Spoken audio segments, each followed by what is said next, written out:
Употребата на дрво, пластика, гуми и прегорено масло за загревање на домовите. Сето ова според надлежните придонесува за енормно високото загадување во градовите. Од Министерството за екологија велат дека државата треба да најде начин како да ги поттикне граѓаните да ги сменат старите печки, а тоа да не биде натовар на домакинствата. Во Битола загадувањето клучен елемент и во Скопје е домашното затоплување.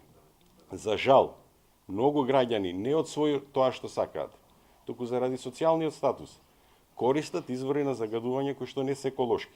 Тоа е наша задача, со средства од буџетот, во партнерски однос со компаниите, да им ги замениме, да не ги ставаме во дополнителен трошок.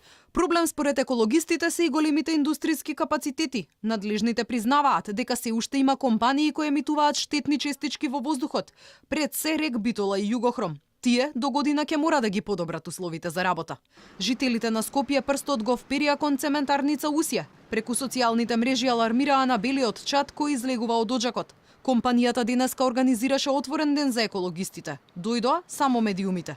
Директорот објасни, емисиите во воздухот се далеку под законски пропишаните граници и се мониторираат 24 часа. Ако малце добро го погледнете оџакот и малце се сконцентрирате, ќе видите дека во првите метар, полуметар до метар нема ништо, а после тоа кондензира и се претвара во водена бареа. Кога е сончево времето, тоа го нема. Летен период исто така го нема, а ние летно време работиме со два пати поголем капацитет него зимскиот период. Без работењето на филтрите процесот застанува, значи не е можно процесот да тече ако нашите филтри не се во функција. Инаку институциите веќе 2 сезони ветуваат мерки против аерозагадувањето, но сликата останува непроменета. Инспекторите се фалат и работеле 24 часа.